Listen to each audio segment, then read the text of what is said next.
Hello बेटा, तो ये जीना डायोड अभी मैंने डिस्कस किया था तो Zener diode as a voltage regulator देखो कैसे काम आता है। तो यहाँ पे जीना डायोड में हमें ये पता है कि हम रिवर्स बायस में यूज होता है और हाईली डोपिंग करते हैं। तो इसको पीएन से थोड़ा सा अलग देना था और साइंटिस्ट साहब को थोड़ी सी रेस्पेक्ट भी देनी थी। तो हमने यहाँ पे जो एन वाला लाइन होती थी उसको जेड फॉर्म में बना दिया। तो ये पी है और ये एन है। ऐसा बनाने से हमें दूर से पता चल जाएगा कि ये कौन सा डायोड है, ये जीना डायोड है। अब जीना डायोड में होता क्या क्या था वो हमने अलग से लिख दिया क्योंकि इंपॉर्टेंट है ये। तो अलग से इसको समझ लो क्या क्या है। हैवली डोप होता ही होता था। कहाँ पे यूज होता था? रिवर्स बायस में होता था। डिप्लीशन रीजन जो उसकी वजह से होता था वो क्या हो जाता था? बहुत ज्यादा थिन पहले से ही हो जाता था। अगर थिन ज्यादा हो जाएगा तो बॉन्ड की स्ट्रेंथ क्या होगी? ज्यादा हो जाएगी। भाई पहले बॉन्ड ऑलरेडी इतना है, अब इतने में टूट जाएगा।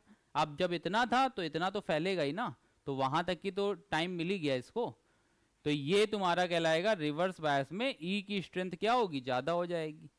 अब जब इलेक्ट्रॉन कोवेलेंट बॉन्ड में ब्रेक होते हैं तो इलेक्ट्रॉन जो होते हैं वो सारे के सारे कहां चले जाते हैं? एन साइड में, और रिवर्स करंट फ्लो कर जाती कहां से? एन से पी में रिवर्स बायस करंट फ्लो कर जाती है। इतनी बातें बता दी गई थी, डायग्राम बना ही चुके थे इसका। डायग्राम रिवर्स बायस का ऐसे बना हुआ था। तो ये चीज यहां पे थी। अब वोल्टेज को कैसे रेगुलेट करता है? तो एक मान लो यहां पे बैटरी लगी जिसको बोल दिया हमने इनपुट वोल्टेज। यहां से करंट जा रही है, I1 करंट डायोड में गई और I2 करंट यहां पे बल्ब में चली गई। इन दोनों को हमने किस में लगाया है? इन दोनों को लगाया है पैरेलल में। पैरेलल में लगाने से होगा क्या? वोल्टेज जो होगा वो सेम हो जाएगा। जब वोल्टेज सेम हो जाएगा तो यहां पे हमें पता है इक्वेशन कौन सी बनेगी? I equal to I1 plus I2। भाई टोटल जो I है वो दो हिस्सों में डिवाइड हो जाएगी। किसमें किसमें? I1 और I2 में। और जो I2 की वैल्यू है बच्चे, I2 की वैल्यू क्या होगी? VZ यहां पर है तो VZ यहां पर भी होगा। तो VZ अपॉन RL, लोड का जो रेजिस्टेंस माना गया होगा। तो ये वोल्टेज रेगुलेटर का फॉर्म बन गया। क्लियर है इतना? वोल्टेज रेगुलेटर की वैल्यू समझ में आ गई।